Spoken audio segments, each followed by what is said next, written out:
ಅಲ್ಲಿಂದ ಪುಣ್ಯಾತ್ಮರ ಸಿದ್ಧ ಪುರುಷರು ಎಲ್ಲಿಗೆ ಸಾಗಿ ಬರ್ತಾರಂತ ಕೇಳಿದ್ರ ಶ್ರೀಶೈಲ ಗುಡ್ಡಕ್ಕೆ ಬರ್ತಾರ. ಈಗ ನೀವು ಅದಕ್ಕೆ ಕಮರಿ ಮಠ ಅಂತ ಕರಿತೀರಿ. ಈಗ ಗೌಡ್ರ ಕಮರಿ ಮಠ ಅಂತ ಕರಿತೀರಿ. ಆದ್ರೆ ಮೊದಲು ಅಮ್ಮೋಘ ಸಿದ್ಧ ಬಂದ ಆ ಮಠದ ಹೆಸರು ಏನಿತ್ತು ಕೇಳಿದ್ರ ಕಂಬಳಿ ಮಠ ಅಂತ ಇತ್ತು. ಈಗ ಅದಕ್ಕೆ ಕಮರಿ ಮಠ ಅಂತ ಕರ್ಕೊಂಡು ಬರ್ತಾರ ಪುಣ್ಯಾತ್ಮರೇ. ಅಲ್ಲಿ ಎಷ್ಟೋ ದಿವಸ ತಪಸ್ಸರಿಯನ್ನ ಮಾಡ್ತಾನ. ಅದಕ್ಕೆ ಲಚ್ಚಾಣ ಸಿದ್ಧಲಿಂಗನ ಶಾಖಾ ಮಠಗಳು ಕಮರಿ ಮಠ ಅನ್ಕೊತ ಬಂದಾರ ನೋಡಿ. ಅಕ್ಕ ಮಾದೇವನ ಬಿಟ್ರೆ ಮತ್ತೆ ಲಚ್ಚಾಣ ಸಿದ್ಧಲಿಂಗನ ಹೋಗ್ಯಾನಲ್ಲಿ. ಅಲ್ಲಿಂದ ಪುಣ್ಯಾತ್ಮರ ಸಾಗಿ ಎಲ್ಲಿಗೆ ಬರ್ತಾರತ್ತ ಕೇಳಿದ್ರ ಆಗಿನ ಗೀಜಗನಹಳ್ಳಿ, ಈಗಿನ ವಿಜಯಪುರ.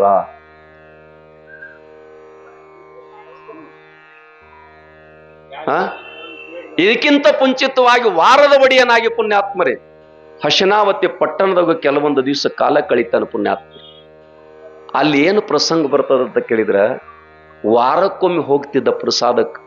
ನೀವು ಕರಿತಿರ್ಲ ಸೋಮಾರೋ ಹುಣಿಯೋ ಅಮಾವಾಸ್ಯೋ, ಅವಾಗ ಪ್ರಸಾದ ಮಾಡ್ತಕ್ಕಂಥ ಪ್ರಸಂಗದೊಳಗ ಮೊಟ್ಟ ಮೊದಲು ಕುಂತಾದೇವಿ ವಾರದ ಒಡೆಯ ಅಂತಕ್ಕಂಥ ಒಂದು ಸಂಬೋಧನೆಯನ್ನು ಮಾಡ್ತಾ.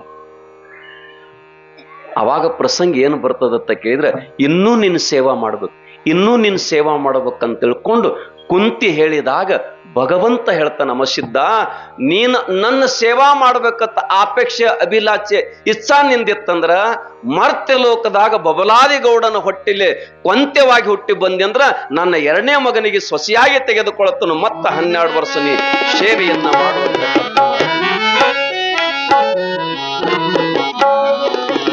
ನಮ್ಮದು ಲಯದಾಗ ಹೊಂಟಿದ್ದದು. ಎಷ್ಟು ಸಂಬಂಧದ ವಿಚಾರ ಮಾಡ್ರಿ. ಇಲ್ಲೇನು ನಡಿಬೇಕಾಗಿತ್ತೆ ಮೊದಲ ಪುಣ್ಯಾತ್ಮರ ವಿಲ್ ಪಾಸ್ ಮಾಡ್ಯಾನ ಭಗವಂತ. ವಿಲ್ ಪಾಸ್ ಮಾಡ್ತಾನ. ಅಲ್ಲಿಂದ ಪುಣ್ಯಾತ್ಮರೇ ಸಂಚಾರ ಮಾಡ್ಕೊಂತ ವಿಜಯನಗರ ಪಟ್ಟಣಕ್ಕೆ ಬರ್ತಕ್ಕಂಥ ಪ್ರಸಂಗ ಐತಿ ಪುಣ್ಯಾತ್ಮರೇ. ಅಲ್ಲಿಂದ ಸಿದ್ಧ ಪುರುಷ ಹಾದ ನಡೆದಾನ. ಈ ಚಂಡಾಳ ಕಂಪನಿ ಅಂತಿರ್ಲೇನೆ, ಮನ್ಯಾಗೂ ಕಿಮ್ಮತ್ತು ಕೊಡಂಗಿಲ್ಲ, ಹೊರಗೂ ಕಿಮ್ಮತ್ತು ಕೊಡಂಗಿಲ್ಲ ಅಂತ ಮಂದಿ ಇಟ್ಟಂಗೆ ಹೇಳ್ದ ಕಟ್ಟಿ ಮೇಲೆ ಕೂತಿತ್ರಿ. ಸಿದ್ಧ ಪುರುಷ ಹಾದ ನಡೆದಿದ್ದ, ನೋಡ್ಬೇಕು, ಇವನು ಕೇಳಬೇಕು. ಅಲ್ಲಿ ಪುಣ್ಯಾತ್ಮರು ಬಂದು ಕಲಿ ಕಲಾವತಿ ನ್ಯಾಯ ನಡೀತ. ಬಪ್ಪಣ್ಣ ಅಂತ ಕರೀತಾರ ಅವನಿಗೆ. ಆ ಕರೆ ಸೊಸಿ ಕೂಸಿಗೆ ತೊಟ್ಲಾಗ ಹಾಕಿ ನೀರಿಗೆ ಹೋಗಿತ್ತ. ಅಲ್ಲಿ ಕಲಿ ಬಂದು ಸೇರ್ಕೊಂಡಿತ್ತು. ಇದು ನನ್ನ ಕೂಸತ್ತಿತ್ತು, ಆ ಪಾಪ ಖರೆ ಹೆಣ್ಣುಮಗಳು ನಾನು ಕೂಸತ್ತಿತ್ತು. ಮತ್ತು ಕಲಿ ಆಟ್ರಿದ ಆ ಖರೆ ತಾಯಿ ಪರೀಕ್ಷೆ ಮಾಡ್ಲಾಕ್ ಕೂತ್ರಂದ್ರೆ ಒಂದು ಪ್ರಸಂಗ ನಿಮ್ಗೆ ಹೇಳ್ತನು. ಸಂತ್ಯಾಗ ಕೂಸು ಕಳ್ಕೊಂಡಿತ್ತು, ಸಣ್ಣ ಕೂಸು. ಒಬ್ಬ ಹೆಣ್ಮಗಳು ಮಕ್ಕಳನ್ನ ತೊಡಗು ಮಾಡೋ ಹೆಣ್ಮಗಳು ಬಂದಳು. ಇದು ನನ್ನ ಕೂಸತ್ ಹಿಡ್ಕೊಂಡಿತ್ತು ಬಿಟ್ಲಕ್ಕೆ. ಈಕೆ ಖರೆ ತಾಯಿ ಬಂದು ಬೆಕ್ಕಾದ ಹೇಳಿದ್ರು ಕೇಳಲಿಲ್ಲ. ಕಡೆಗೆ ಇದನ್ನ ನ್ಯಾಯ ಎಲ್ಲಿ ಹೋದ್ರು ತಿಕ್ಕದ್ರ ಪಂಚಾಯತಿಗೆ ಹೋದ್ರು. ಗೌಡ್ರು ಬಾಳ ಶಾಣೆ ಇದ್ರು.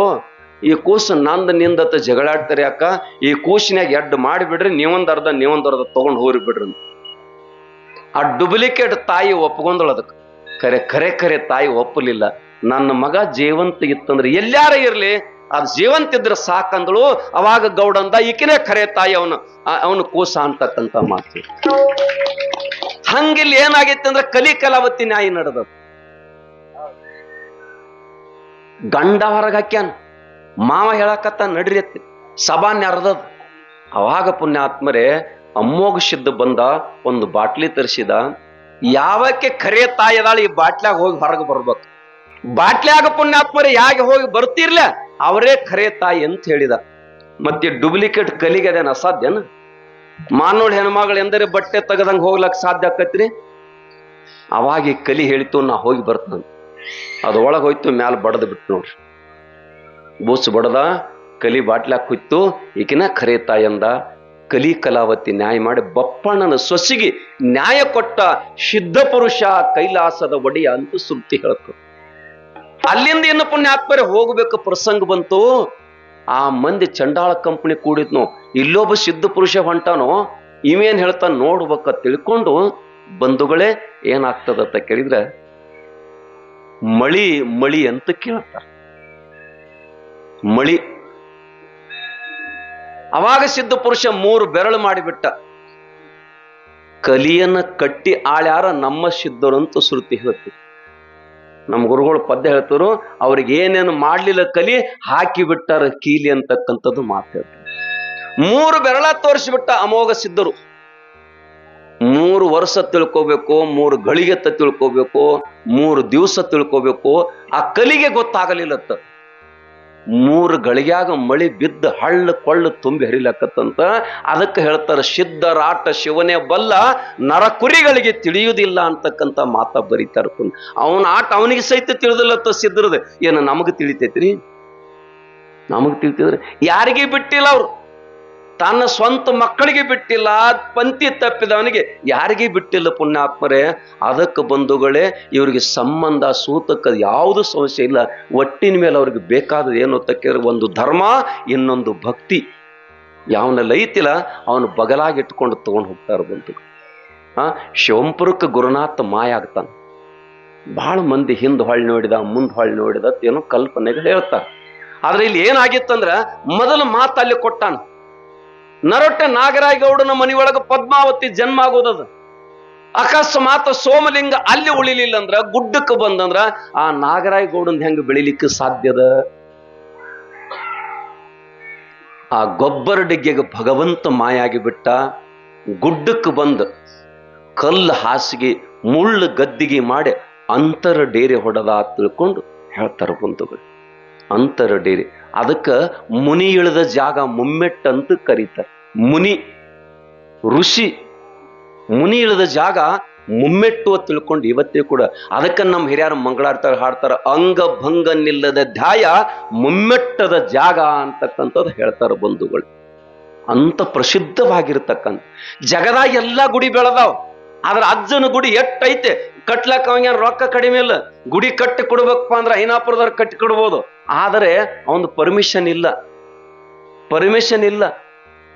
ಆಡಂಬರ ಬದುಕಿನ ಕಡೆ ವಿಚಾರ ಇಲ್ಲ. ಹಿಂಗ ಪುಣ್ಯಾತ್ಮರೇ ನಿರಂತರವಾಗಿ ಗುಡ್ಡಕ್ಕೆ ಬಂದ ಕಲ್ಲು ಹಾಸಿಗೆ ಮುಳ್ಳಿನ ಗದ್ದಿಗೆ ಮಾಡ್ತಾನ. ಸೋಫಾ ಸೆಟ್ ಅಲ್ರವು. ಯಾವ ಆಸನ ಹಾಕೋತಾನೋ ಕಲ್ಲು ಹಾಸಿಗೆ ಮಾಡ್ಯಾನ, ಮುಳ್ಳಿನ ಗದ್ದಿಗೆ ಮಾಡ್ಯಾನ. ಮುಳ್ಳಿನ ತುದಿ ಮ್ಯಾಲ ಪುಣ್ಯಾತ್ಮರೇ ಭಗವಂತ ತನ್ನ ಶರೀರವನ್ನು ದಂಡಿಸ್ತಾನದ. ತಿಂದುಂಡು ತಿರುಗುವ ಚಂಡಾಳಿ ದೇಯವನ್ನ ದಂಡಿಸು ಅಂತ ಹೇಳ್ಯಾರ. ಈ ಶರೀರ ತೆಗೆದು ಹಾಕಿ ಬಿಟ್ಟಾರ. ಅದಕ್ಕ ನಮ್ಮ ಗುರುಗಳಿತ್ತು, ನಡೆಯೋ ತಮ್ಮ ದೂರದ ರೂಟ ವಯಾಯ್ತು ಬಂತಲ್ಲ ಸಾಟ, ಬಡ್ಡಿಗಂಟ ಮಾಡ್ತಾರ ಸೂಟ, ಎಷ್ಟೋ ಮಂದಿ ಹುಟ್ಟುಟ್ಟು ಕಳದಾರ ಈ ಕೋಟ ಅಂತ ತಿಳ್ಕೊಂಡು ಹಾಡ್ತಿದ್ರು. ಯಾವ ಕೋಟ್ರಿ? ಈ ಕೋಟ ತೆಗೆದು ಹಿಂಗ್ ಗೂಟಿಗೆ ಹಾಕಿ ಬಿಡ್ತಾರಂತ. ಹಂಗ ದುಡ್ದಾರ ತಿಳ್ಕೊಂಡು ಆ ಪರಮಾತ್ಮ ಇನ್ನೂ ಕೂಡ ಕರದಾಗ ಬರ್ತಾನ. ಸುಮ್ಮ ಬರುವುದಿಲ್ಲ, ಕರದಾಗ ಬರ್ತಾನಂತ. ಅಲ್ಲಿಂದ ಪುಣ್ಯಾತ್ಮರೇ ನಿತ್ಯ ಗುರುಸೇವೆ ಆರಂಭ ಆಗ್ತದೆ. ಗುರುಸೇವೆ ಎಲ್ಲಿಗೆ ಆರಂಭ ಆಗ್ತದ ಅಂತ ಕೇಳಿದ್ರೆ, ನಸುಕಿನ ಬ್ರಾಹ್ಮಿ ಮುಹೂರ್ತದಲ್ಲಿ ಪುಣ್ಯಾತ್ಮರೇ ಶಿವಂಪುರ ಮಾಯಿನಾಗಿರ್ತಕ್ಕಂಥ ಮೊದಲು ಶಿವಪುರ ಹಟ್ಟಿ, ಈಗ ಅದು ಪುಣ್ಯಾತ್ಮರೇ ಮಾಯಿನಾದ ಮಕ್ಕಣಾಪುರ ಅಂತ ಶ್ರುತಿ ಆಗ್ತದ. ಅಲ್ಲಿ ನಸುಕಿನ 4 ಗಂಟೆಗೆ ಪೂಜೆ ನಡೀತದೆ. ಆ ಲಿಂಗ ಗೊಬ್ಬರದಿಂದ ಹೊರಗೆ ಬರ್ತದೆ. ಪೂಜೆ ಮುಗಿದಾಗ ಮತ್ತೆ ಮಾಯ ಆಗ್ತದೆ. ಅವಾಗ ಎಷ್ಟು ಲಿಂಗಕ್ಕೆ ಸ್ಪರ್ಶ ಆಗಿದ್ದಲ್ಲ, ಅವೆಲ್ಲ ಕುರಿ ಹಿಕ್ಕಿಗಳೆಲ್ಲ ಮುತ್ತು ರತ್ನಗಳಾಗತ್ತಾವ. ಯಾರ ಸಲುವಾಗಿರಿ? ನಾಗರಾಯಗೌಡನ ಬಡತನ ಇಂಗಬೇಕು, ಸಿದ್ಧರ ಜೋಡಿ ನಡತಾನ ಮಾಡಬೇಕು. ಇದು ಶಿವನ ಸಂಕಲ್ಪ ಐತೆ. ಅಮ್ಮೋಗ ಸಿದ್ಧನ ಇಚ್ಛಾ, ಆ ಪರಮಾತ್ಮನ ಸಂಕಲ್ಪ ಐತೆಪ್ಪ. ಅದಕ್ಕೆ ಭಗವಂತ ಅಲ್ಲಿ ಮಾಯ ಹೋಗ್ಯಾನ. ಜಗದೊಡೆಯ ಮಾಯ ಆಗಬೇಕಾಗಿತ್ತಂದ್ರ ಅದಕ್ಕೆ ಪುಣ್ಯಾತ್ಮರೇ ಟ್ಯಾಗೋರ್ ಹೇಳ್ತಾರ, ಎನ್ನ ಹೃದಯ ಅಂಗಳವನ್ನು ಪವಿತ್ರ ಮಾಡಿಟ್ಟಿನಿ, ನೀ ಬಂದ ನೆಲೆ ನಿಲ್ಲುದು ಅಷ್ಟ ಐತಿ ಅಂತಕ್ಕಂಥ ಮಾತು ಹೇಳ್ತಾರೆ ಪುಣ್ಯಾತ್ಮರೇ. ಅದಕ್ಕೆ ಮಾನವನ ಜನ್ಮಕ್ಕೆ ನಾವು ಬಂದ ಮೇಲತ್ತ ಪುಣ್ಯಾತ್ಮರೇ ಭಗವಂತ ಬಂದ ಜಾಗ ಸಹಿತ ವಿಚಾರ ಮಾಡಲಿಲ್ಲ. ನಾವು ಹಾಸ್ಕೊಂಡು ಕುಂತಾಗ ನಿನ್ನ ಗೌಡ್ರು ಹೇಳ್ರ, ಚಲೋ ನೀವೆಲ್ಲ 15,000 20,000 ಸಾಡಿ ಹುಟ್ಟಿರ್ತೀರಿ ಅಂತ ಹೇಳಿ ನೀವು ತೆಳಗ ಕುಂತರ ಹೊಲಸಾಕ ಅಂತೇಳಿ ನಿಮ್ ಕುರ್ಚಿ ಹಾಕಿದೆ ಅಂತ ಹೇಳ್ರಿ. ಭಗವಂತನ ಬಂದ ಕುರಿ ಹಿಕ್ಕಿ ಒಳಗೆ ಇಳದಾನ ಪುಣ್ಯಾತ್ಮರೇ. ಯಾವುದು ಪವಿತ್ರ ಜಾಗತಿ? ದಿಲ್ ತೋ ಚಂಗ ಕಾಟ್ವೆಟ್ ಮೇ ಗಂಗಾ ಅಂತ ಹೇಳ್ತಾರ. ಮನಸ್ಸಂತಕ್ಕಂಥದ್ದು ಪವಿತ್ರ ಇತ್ತಂದ್ರ ಅದಕ್ಕ ವಿಮಲ ಮಾನಸದಿಂ ಶುಭತೀರ್ಥ ಮುಂಟೆ. ಪವಿತ್ರವಾಗಿರ್ತಕ್ಕಂಥ ಮನಸ್ಸಿನಕ್ಕಿಂತ ಯಾವುದರ ಸ್ವಚ್ಛ ಐತಿ ಅಂತ ಕೇಳಿದ್ರೆ ಇಲ್ಲ. ಅಷ್ಟು ಪವಿತ್ರವಾಗಿರ್ತಕ್ಕಂಥ ಮನಸ್ಸು ಉಳ್ಳತಕ್ಕಂಥ ಮಸಿದ್ದ ಸೇವೆ ಮಾಡಿದ ಪ್ರತೀಕವಾಗಿ ಅಕ್ಕಿನೂ ಪುಣ್ಯಾತ್ಮರು ಬಾಳಕಾವತಿ ಬರಬೇಕಾಗಿತ್ತೆ. ಅಂತ್ಯಂತ ಅವತಾರಲ್ಲ ಪುಣ್ಯಾತ್ಮರೇ. ಪದ್ಮಜಾತಿ ಅಂತ ಕರೆದಾರ ಆ ತಾಯಿಗೆ. ಅಷ್ಟು ನಿಷ್ಠುರತೆ ಇವನ ಮೇಲೆ ನಂಬಿಕೆ ವಿಶ್ವಾಸನ ಇಟ್ಕೊಂಡು ಕೂತಿರ್ತಕ್ಕಂಥ ತಾಯಿ ಪುಣ್ಯಾತ್ಮರೇ, ನಾಗರಾಯಗೌಡನ ಗೊಬ್ಬರ ಡಿಗ್ಗಿನ ನಿತ್ಯನ ಕಾಲದಲ್ಲಿ ಸೇವಾ ಮಾಡ್ತಕ್ಕಂಥ ಸಂದಳು ಬರತಕ್ಕಂಥ ಮುತ್ತು ರತ್ನಗಳನ್ನು ಬಳಕೊಂಡು ದೊಡ್ಡ ಶ್ರೀಮಂತ ಆಗಿ ಬಿಡ್ತಾನೆ. ದೊಡ್ಡ ಶ್ರೀಮಂತ. ಕಾಲಾಂತರವಾಗಿ ನಡೀತದ ಸೇವಾ ಬಂಧುಗಳೇ. ಒಂದು ದಿವಸ ನಾಗರನ ದೊಡ್ಡೆಲ್ಲ ಮಿಂಚುತ್ತದ, ಬಂಗಾರ ಹೊಳದಂಗ ಹೊಳಿತಿರ್ತದ.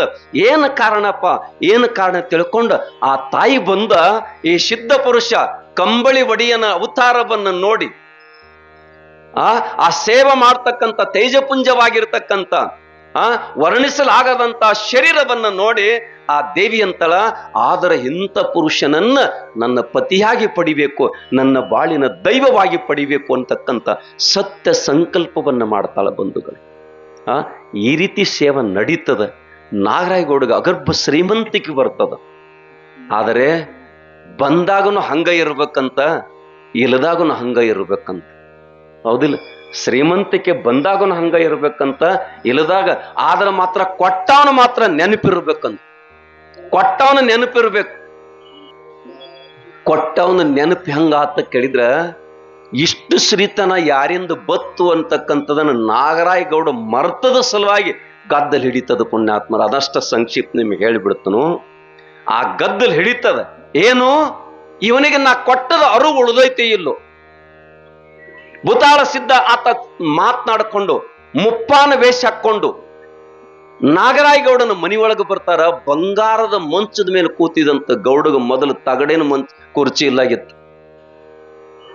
ಗೌಡ್ರಿದ್ದವ್ರು ಯಾರು ಶೆಟ್ಟಿಗೆ ಬಂದಿರಿ, ಮತ್ತ ಆ ಗೌಡ ಸುದ್ದಿ ಹೇಳಕತ್ತೀನಿ. ಮೊದಲು ಪುಣ್ಯಾತ್ಮರ ತಗಡಿನ ಕುರ್ಚಿ ಇಲ್ಲಾಗಿತ್ತು, ಕುಡಿಲಿಕ್ಕೆ ಅಂಬಲಿ ಇಲ್ಲಾಗಿತ್ತು, ಗಂಜಿ ಇಲ್ಲಾಗಿತ್ತು.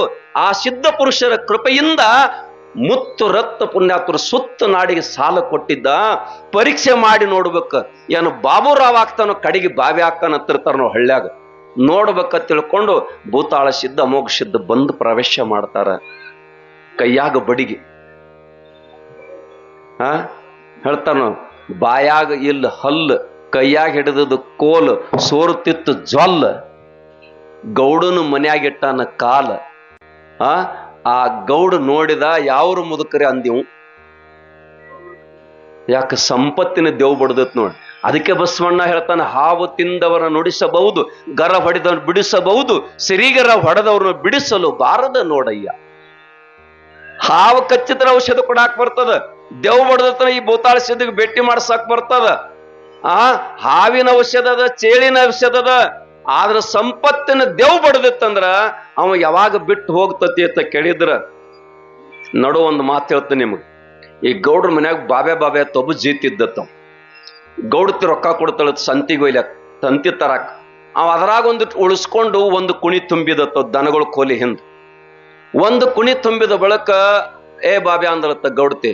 ಗೌಡ್ತಾರ ನಿಮ್ಗೆ ನಮಸ್ಕಾರ. ಯಾಕೋಯಪ್ಪ, ನನಗ್ ಬಾಬೆ ಅನ್ಬೇಡ, ಬಾಬುರಾವ್ ಅನ್ನಂದಳ. ಆತನಂದ. ಆ ತಾಯಿ ಅಂದಳಕ್ಕೆ.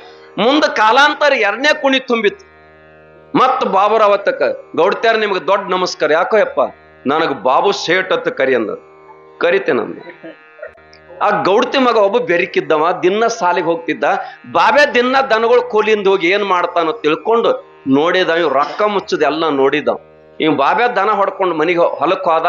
ಆ ಹುಡುಗ ಎಲ್ಲ ಕುಣಿಯನ್ ರೊಕ್ಕ ಕೆದರಿ ಕಿಶನ್ ತಗೊಂಡ್ ಹೋಗ್ಬಿಡ್. ಸಂಜೆಳೆ ಬಾಬುರಾವ್ ಬಂದ್ ನೋಡ್ರಿ, ಬಾಬು ಶೇಟ್ ಮೊದಲು ಕುಣಿ ನೋಡಿದ. ಬಾಬು ಶೇಟ್ ಅಂತ ಗೌಡತ್ ಒದಿಳ. ಗೌಡ್ತಾರ ನಿಮಗ್ ದೊಡ್ಡ ನಮಸ್ಕಾರ ಅಂದ. ಯಾಕೋ ಮೊದಲು ಹೆಂಗ ಬಾಬೆ ಆತ ಕರಿತಿದಿಲ್ಲ ಹಂಗ ಕರೀ. ಹಾವು ತಿಂದವನು ನುಡಿಸಬಹುದು, ಶ್ರೀಗರ ಯಾವಾಗ ಪುಣ್ಯಾತ್ಮರ ಕೈಗೆ ಜೋಳಿಗೆ ಬರ್ತದಲ್ಲ ಅವಾಗ ಮತ್ತ ದೇವರ ದಿಂಡ್ರ ಗುರು ಹಿರಿಯರ ಅಂತಕ್ಕಂಥದ್ದು. ಅದಕ್ಕೆ ಕೊಟ್ಟವನು ಮರಿಬಾರ್ದು ಪುಣ್ಯಾತ್ಮರೇ, ಕೊಟ್ಟವನ. ಯಾಕಂದ್ರೆ ನಾವೆಲ್ಲ ಪುಣ್ಯಾತ್ಮರು ಭಾರಿ ಮುಗುಬಟ್ಟು ಹಾಕ್ಯಾರ ಹೇಳುದಾಕೈತೆ. ಪರಮಾತ್ಮ ಮೂಗು ಕೊಡ್ಲಿದ್ರೆ ಮುಗುಬಟ್ಟು ಎಲ್ಲಿ ಇಡುದೈತಿ? ಮೂಗು ಕೊಟ್ಟಂತ ಪರಮಾತ್ಮನನ್ನ ನೆನಪಿರ್ಬೇಕಾಗ್ತದ. ಆದ್ರ ಗೌಡ ಮರೆತು ಬಿಟ್ಟ ಪುಣ್ಯಾತ್ಮರೇ, ಮರೆತು ಬಿಟ್ಟ. ಯಾಕೆ ಬಂದಿರಿ? ಕನ್ಯಾ ಬೇಡ್ಲಿಕ್ಕೆ ಬಂದಿದೆ ನಿನ್ನ ಮನೆಗೆ. ಕನ್ಯಾ ಬೇಡ್ಲಿಕ್ಕೆ ಯಾರಿಗೆ? ನಿನ್ನ ಮಗನಿಗೆ ಏನು ಮೊಮ್ಮಗನಿಗೆ ಅಂತ ಕೇಳ್ತಾರ ಅವ್ರು. ಯಾರೆಲ್ಲರೂ ವಿಚಾರ ಮಾಡ್ರ ಸೂಕ್ಷ್ಮವಾಗಿ. ಎಷ್ಟು ಜೊಲ್ಲು ಸೋರಾಕತ್ತಿ, ತಲಿ ಅಳಿಗಾಡ್ಲಕತ್ತಿ, ಇಂಥವನಿಗೆ ಹೆಂಗ ಮಗಳನ್ನ ಯಾರು ಕೊಡ್ತಾರ್ರಿ? ಇವ್ರದ್ದು ಸುಮಾರು ಹೌದಲ್ ಕೆಲಸ. ಇದಕ್ಕ ಸಿದ್ಧರಂದಾರ್ರಿ. ಕುಂತು ನೋಡೋರಿಗೆ ಸುಮಾರು ಅನಿಸ್ತೈತಿ ಅದ. ಆದ್ರೆ ಸಿದ್ಧರಾಟ ಶಿವನೇ ಬಲ್ಲ ಅಂತ ಹೇಳ್ಯಾರ. ನನ್ನ ಮಗನಿಗಿಲ್ಲ ಮೊಮ್ಮಗನಿಗಿಲ್ಲ ನನಗ ಬೇಕಾಗಿತ್ತು ಬೇಡಾಕ ಬಂದೀನಿ ಅಂತ ನಿನಗ ಕುಡುದೇನೋ ಹಾಳು ಬಾಯಾಗ ಹೋಗಿದನು ಒಂದ ಅಂದ ತಾವು ಚಂಡ ಮೇಲೆ ಕೈ ಕಟ್ಟು ಹೊರಗೆ ಕಳಿಸಿದಂತ. ಅವಾಗ ಪುಣ್ಯಾತ್ಮರೇ ಉಗ್ರ ರೂಪವನ್ನ ತಾಳ್ತಾನ, ಗುಡ್ಡಕ್ಕೆ ಹೋಗಿ ತನ್ನ ದಿವ್ಯ ಶಕ್ತಿಯಿಂದ ಭಂಡಾರವನ್ನು ತೂರಿ ಬಿಡ್ತಾನ. ಅನ್ನಿನ್ಯಾಗ ಹುಳ, ನೀರಿನ್ಯಾಗ ಹುಳ, ಮನಿ ಮಂದಿ ಎಲ್ಲ ಬ್ಯಾನಿ ಬ್ಯಾಸರಕ್ಕೆ ಬಿದ್ದು ಉರುಳ್ಯಾಡ್ಲಕ್ಕತ್ತಾರ ಬಂಧುಗಳು, ಉರುಳ್ಯಾಡ್ಲಕ್ಕ. ಅದಕ್ಕೆ ಅಂತ ಪ್ರಸಂಗವನ್ನ ಯಾವ ರೀತಿ ಗೌಡ ಎದುರಿಸ್ತಾನ, ಕೊನೆಗೆ ಮತ್ತ ಮಗಳನ ಕಡೆ ಬಂದ ಸಲಹೆಯನ್ನು ಹೆಂಗ ಪಡಿತಾನ, ಆ ಮಗಳ ಅನುಗ್ರಹದಿಂದ ಗುಡ್ಡಕ್ಕೆ ಹೆಂಗ ಬರ್ತಾನ ಅಂತಕ್ಕಂಥದ್ದು ನಾಳಿನ ದಿವಸ ಮತ್ತೆ ನಿಮಗೆ ಹೇಳ್ತೀವಿ.